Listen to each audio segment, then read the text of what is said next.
ويدنا وقف دمر وحي leedahay السلام عليكم waxaan tagay goob dadka lagu cilaajiyo oo quraanka lagu saaro sheekhi halkaas joogay waxa uu yeertay jinni uu ku sheegay inuu muslim yahay saaxiibana yihiin si uu ugu adeegsado hawsha cilaajka arrinkaas sheekhu ma saxba yaa uu sheegay inuu muslim yahay baalkii la dhigi jiray hunguri baa meel walba galay marka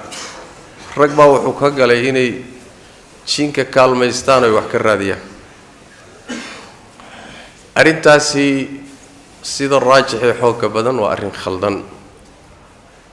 qaabkaana wax looma daaweeyo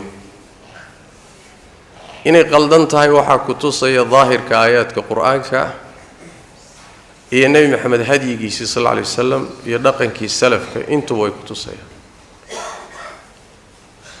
waxaa kamid aayaadka ku tusaya aayada ku timid fi suurat al-jin markay jinku waramayeen jinkii muuminiinta ahaa ee nabiga rumeeyay sallallahu alayhi wasallam hadalladooda waxaa kamid ahaa wa annahu kana rijalun min al-insi ya'uduna bi rijalin min al-jinni fazaduhum rahaqa waxaa jiray rag insiga kamid bini aadamka oo magan gali jiray rag jinka kamid markaas insigii magan galay jinka jinkii wuxuu u kordhiyay dhiiranaan iyo dambi inuu jinkiisii galo ayadu macnahaas istilmaamaysa marka waa insi bini aadan kaalmaysanaya oo magan galaya jin magan galaya waa fasaad baa ka dhashay oo jinkii la magan galayay baa dhiiranaan iyo dunuub inuu sii galay arintii keentay warbixintaas ay bixinayaan jinkii muuminiinta ah siday mufassiriintu leeyihiin waxay ku timid carabtu jaahiliyadeedii markii ay safraan ama meel cidla ah marayaan oo gobolku u dhaco kale waxay dhihi jireen waxaan magan u ahay deegaankan jinka ku nool sayidkooda ugaaska iyo suldaanka dhulkan jinka jooga ugaaska u ah ninkaasaan magan u ahay warniyahu maanta martibaan ku ahay magana waan ku ahay jinka kale ee adigu u talisiyo sufahadaada iga ilaasho markaas ay aayadu ku iimaanaysaa marka waa jin meel jooga meel degan eriyadiisii baad joogtaa markaas aad leedahay koodii weynaa warniyahu ilaali oo kuwa kale yar yarka iga ilaali muxuu kaga duwan yahay ninka jinka intuu qabsaday mid jirada ka saardhay ama iyagu kaalmeen sidoo muxuu ahaa loo daaweyn lahaa waa nooc marka isticaana ah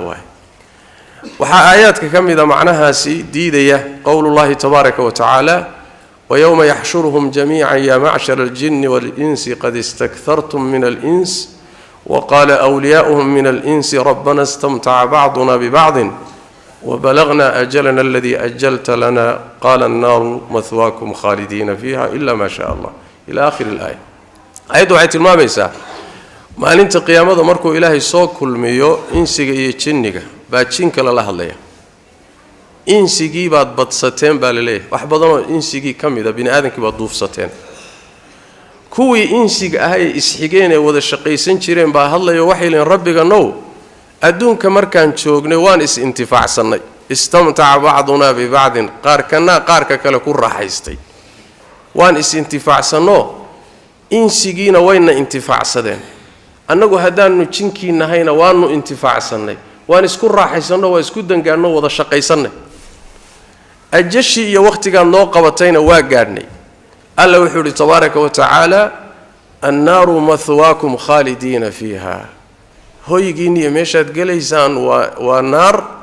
halkaasaadna ku waaraysaan buu rabbi tabaaraka wa tacaala dhamaantiinba insigii iyo jinnigii iskaalmaystay oo isku raaxaystay oo adduunka isku intifaacay oo isla shaqaysan jiray dhamaantii naarta lagu guray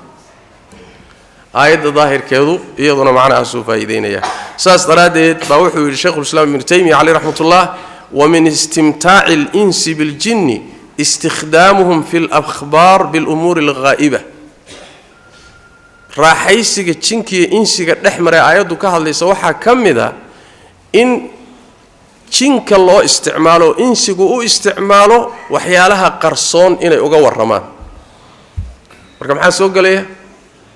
ruuxan cudurkiisii iyo xanuunkiisii iyo waa arrin kaa qarson inaad u kaalmaysato jinka waa qaybkii inay kuu warramaan ama kaaga kaalmeeyaan ood u kaalmaysatay waay cumuumka marka aayadday soo galaysa nabigeenna salawaatu rabbi wasalaamu calayhi waad ogtihiinoo wakhtigiisii isagaa la sixray saxaabo badan baa jiranaa dagaalluu ku jiray oo gaaluu la dagaalamayo warkooda wax u soo tabiyey u baahnaa waa laga tiro badnaayoo ciidamadiisa rag ku darmada waa u baahnaa jin rumeeyeyna way jireen nebiga sal alla lay wasallam oo mu'miniin ah muxuu u kaalmaysan waaya ya jinku waxaa suurtagal ah cadowga ku soo socda haddii uu u dirsado inuu war uga keenaan waa u baahnaa nebigu sal alla lay wasallam haddana maca daalika ma samaynin asagaa jiraday oo la sixray ma samaynin saxaabadiisii baa jiraday jin ma kaalmaysanin hadyigii nebiga ma ahayn baahiduna way taagnayd haddana maca daalika nebigu ma samaynin sal alla lay wasalam wa khayra alhadyi hadyu muxamed sal alla lay wasalam wuxuu nebigu uga tegey ayaa meesha ku jira qodobka xigaayo waxa weeye middaa way miduu tilmaamaya sheekhu islaam ibnu taymiya wuxuu leeyahay annabiyu sal alla lay wasalam lam yastakhdim aljinna aslan لكن دعاهم إلى الإيمان بالله وقرأ عليهم القرآن وبلغهم الرسالة وبايعهم كما فعل بالإنس ولي النبي صلى الله عليه وسلم شن ما استعمال بون من أديك سنين لكن وحو أقول يري إن إله الرميان قرآن كود الأخريي رسالة دي فرين تألو قارسيي باعوا لك علي سيدا إنسي قبوا لك علي إن خيرك وناك قاتان لكن مرنا النبي ما أديك سنين بولي هاي شيخ الإسلام ابن تيمية عليه رحمة الله سلف كرضوان الله عليهم ساسا هايان وصحابة دي نبيك هي التابعين تي لقما هايو باهي كاستهدي جرتي أيغو جن استعمالين لما هايو بل الإمام أحمد عليه رحمة الله بالا ويديي نين جن او استعماليا دادك حنونصانيا أما الصوحيا أما دادك اللغو تفاهيو نين جن او استعماليا si uu uga kaalmeeyo dadka daaweyntooda jinku la hadlaya iyaguna way la hadlayaan uu isticmaalaya imaam ahmed baa la weydiiyey wuxuu imaam ahmed alayhi rahmatullah ma uhibbu li ahadin an yaf'alah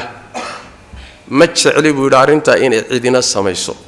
watarkuhu ahabbu ilayya in la iska daayaan jeclahay buu arintaasi ninna inuu sameeyo wuxuu leeyahay uma haboona mana jecli baa imaam ahmed alayhi rahmatullah aymadii salafka marka lagu ma hayo sidaas daraadeed arintaasi waa bid'a muhdatha waxayna keeni kartaa mafaasid fara badan oo ay ka mid tahay su'aal buu isweydiiyey Sheikh Al-Albani alayhi rahmatullah markuu masalada ka hadlay wuxuu yiri waxay leeyihiin jinkan isticmaalayna waa muslim saalixa yaa u sheegay buu waa su'aasheenu hormariyo caalamkani waa qaybi warkoodana lama rumaysan karo ninkan saaxiibkeenana wuxuu leeyahay anugu muslim jin aba ila socdoon ku shaqaystaan wada shaqaysana wariyaa ku sheegay inuu muslim yahay jinku waa beenaalo u badan yahay seed ku ogaatay waa bini aadankii aan la nooleynay arkaynay ba marar fara badan been ugu cabaya sooma oo naga lug meersanahay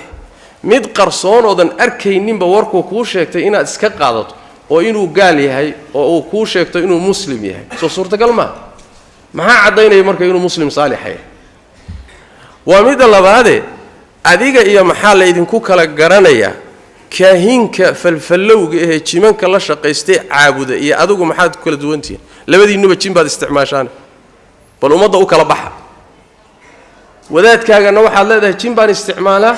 كاكا لنا جين بو استعمالا ليدين مكا لصاري كرو هل كاوحا كايمانيا إن للتبريريو الشركيات كي إيا قال لمدي إيا جينك الله شقيسي كيسا iyo umada fasaad in loo horseedo ayaa ka dhalanaya waxaan ku gabagabeynayaa masaladu baxdi inta ka dheer bay u baahan tahay waana fitanka maanta taagan bay kamid tahay shaki ma laha bay culimadu leeyihiin hadaad aragto ruux jin isticmaalaya isagana waa la isticmaalaya ibn taymiyyah alayhi rahmatullah wuxuu leeyahay laysa ahadun min an-nas tuti'uhu al-jinnu ta'atan mutlaqa ma jiro hal ruux aadamaha kamida oo jinku ay si rasmi uga amar qaadanayaan oo u ateecayaan ma jiro كما كانت تطيع سليمان بتسخير من الله وأمر منه من غير معاوضة مركا أي كو شقينيان وين يقولون وحكاهلان هذا البلاش متشرو وحبال الإسلام صنعي كان أو شقينيو دنبي أبو قليي كون كو شقي سمار قاربو كاديد عبسية قاربو صنم السجودية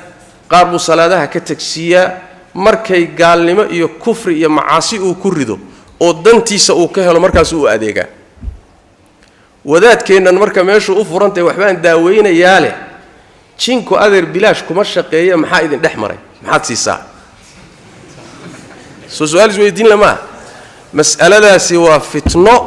wadaado fara badan ay ku dhaceen hungurina geliyay hadal Sheikh Islam Ibn Taymiyyah alayhi rahmatullah uu leeyahay oo uu leeyahay mubaahaadka waa loo kaalmaysan karaa maqsuudka uu ka leeyahayna la isku khilaafsan yahay halkaas ay shubha kala baxeen oo wax ka raadiyeen hatta haduu sugnaado sariixna ee hadalka Ibn Taymiyyah waa nin culimo ah qawluhu yusib wa yakhta wa gafa wa saxa macsuumna ma ah adillada iyo salafka iyo nabiga iyo dhaqanka iyo quraanka halkaas la mari laakiin Ibn Taymiyyah Ibn Qayyim iyo Sheikh al-Bayri adeer warkaasi socon maayo markuu daliilka khilaafo saas daraadee fitnadaasi hal iska daayo wayba ka darto hadda waxa leeyahay yiri qolo mareenka meelaha ka yimid baa jiro hadda waxayba sameeyaan baa leeyahay markay ruuxa jinka ka saarayaan mid kale intay adeegsadaan oo jinkii kan ku jiray soo saar buu mid kale gelinayaa meesha fadhiya ka kale ka saaraya wayba cadayna waxay leeyihiin jinku meeshuu bartay iyo godkiisii intuu ku jiro ma saari karne intaan ka soo saarno baan ku kalo meesha fadhiyaan dhahayna adaan ku gelinayna aabihii iyo hooyadii iyo saaxiibkii oo la socda bay ku leeyihiin jinka waa soo saareen laakiin adaan ku gelinayna war ari hadda gelisa balayad waxaad igu soo marka kadib baan saaraynaa bay leeyihiin marka baashu meesha marayso ma sahlan wallahu a'lam